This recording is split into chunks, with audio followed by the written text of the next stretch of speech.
All right, so we're going to get started on the midterm. It's going to be this axe image that I loaded onto the LMS for you. Let's go ahead and go to the front view here, and I'll just go to View, Image Plane, Import Image. And what is this? I don't know where this is. I got to navigate to where the image is. It's fine. Where is my models? And then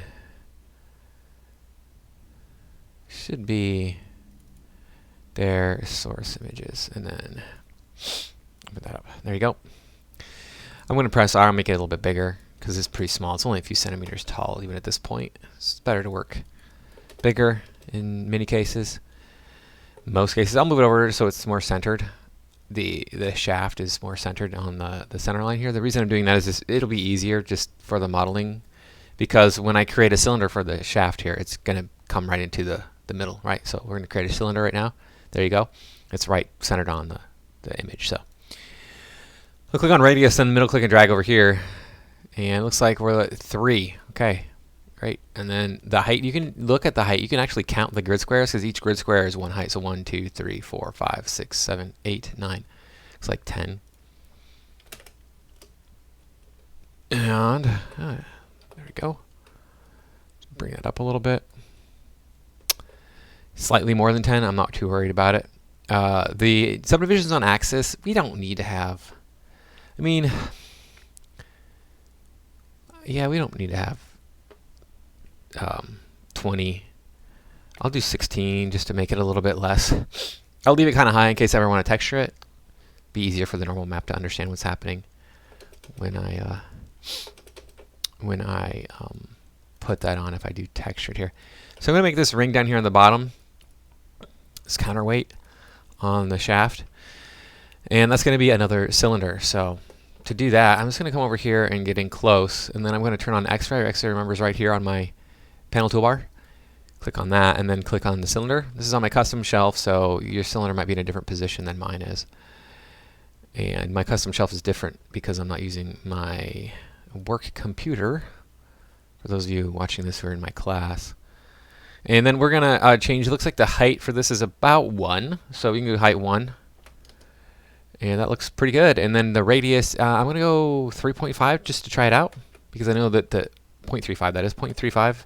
Because I know that the shaft itself is 3. So it looks like it's a bit wider than 3.5. Let's go 3 or 0.37. That looks like that works. Okay, cool.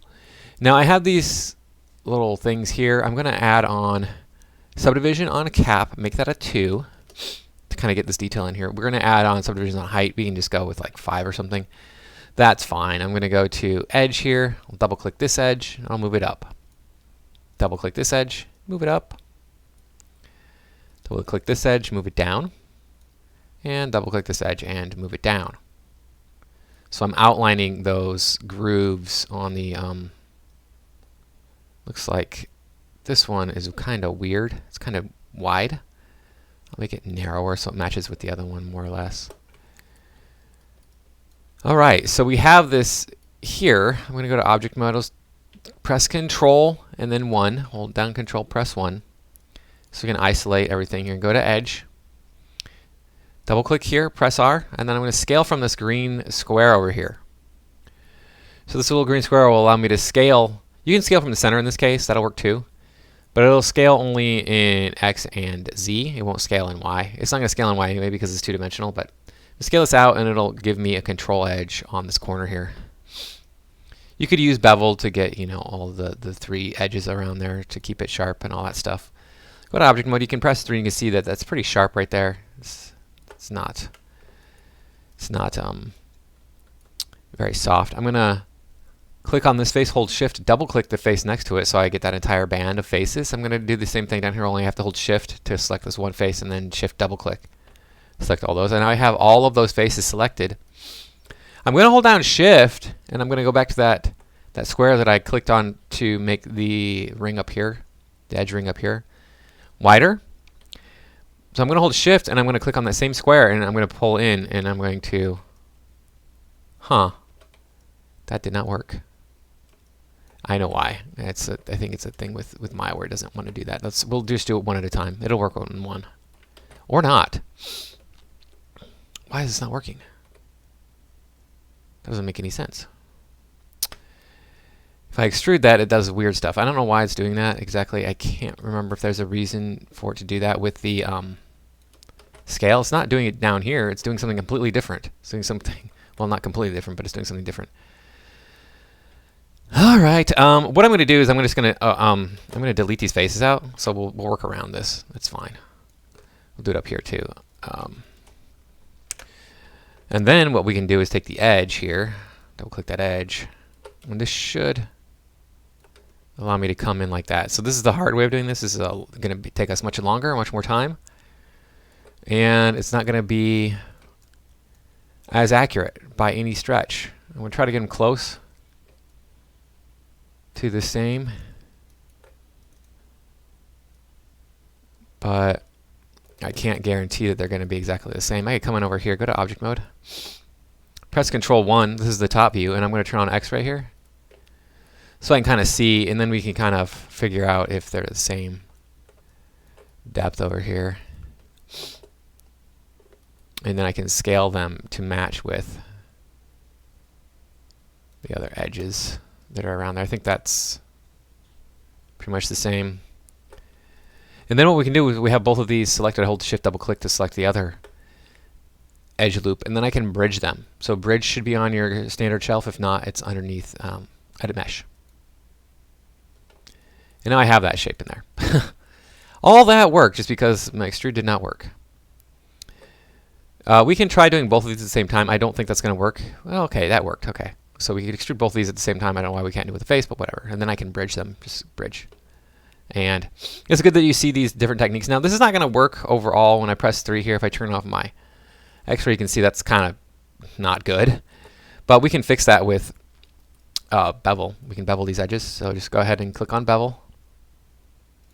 Should be on your standard shelf. If you don't see it there, then it's going to be underneath edit mesh. Normally, you're going to get a little window that pops up with bevel. If that window doesn't pop up, you can come over here to your inputs and click on bevel. And then here's the window. If it doesn't pop up there, you can always change the stuff over here. Same thing. Fraction is right there. My fraction is going to be 0.3, and my chamfer is going to be off. So click on and it'll turn it off. Do the same thing over here. Just press G, double click this edge and press G, and then click on the bevel, and then change this to 0.3, and turn my chamfer off. We can do the same thing down here on these. We might be able to get more than one at a time if we just select them both and then press G, and then get my bevel here, go to 0.3. We could do them all, so you could technically do them all at once. All 4 of them at once. And there you go. That's much more realistic looking, much more believable, much nicer looking. And we can go to Control 1 or the little arrow right here and bring back everything. So you have that shaft with this counterweight on the bottom of it. This here needs to be sharpened. I did not sharpen this, so let's go to Edge here. Double click this, hold Shift, double click on the edge loop on the other, and then bevel them. Bevel. And then we will see, oh man, my chamfer is huge on there, or my fraction.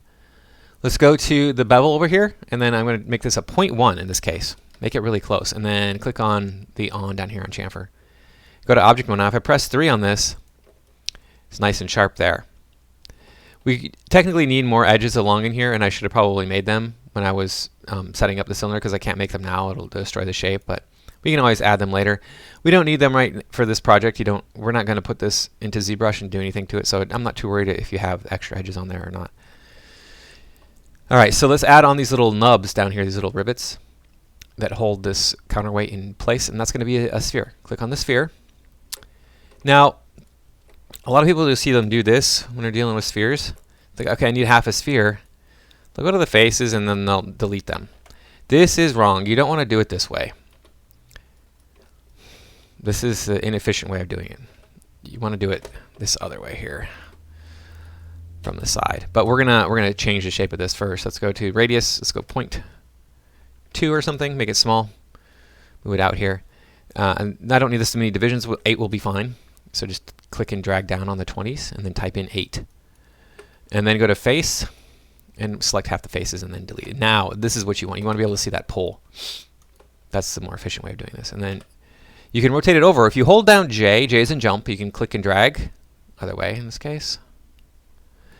And there's 90 there. So J will constrict your rotation to 15-degree increments, and 90 is evenly divisible by 15. So we can bring this down here, and we can stick it up into the... Yeah, it looks big. It's pretty big, yeah. Scale it down. All right, so we got that there, and then we can pull it out, make sure it's out here. Now what I want to do is I want to use duplicate special. That'll be a little bit faster to make this. And the way I need to do this is I need to turn on my, I don't need to turn them on, turn on my wireframe unshaded. That just makes it a lot easier. Tap D, D as in David. And now move this over, holding V as in Victor. You can move this over and snap it to the center of the shaft. And then tap D. Now this is my new pivot point for this rivet. If I were to rotate this 90 degrees, so just hold down Shift and click and drag to 90 degrees, which it looks like it went to 101. Just type in 90 here. Now I can just press Shift D twice, and I have all 4 of them. I'm assuming there's 4. I mean, obviously we can see 3. Wouldn't be a stretch to imagine there's 1 more on there. So that process, holding Shift D, will repeat what you did with your last clone, your last duplicate. It's called duplicate special. If you can't do that, if you can't figure that out, you can just rotate one 90 degrees, then select this one, and holding Shift rotate it another 90 degrees, so it'd be 180, and then rotate that one. It'd be 270 degrees all the way around for this one here. And on your rotate Y. It says negative 90. It's fine. I mean, see here's 0. It went to 90, and then this one was.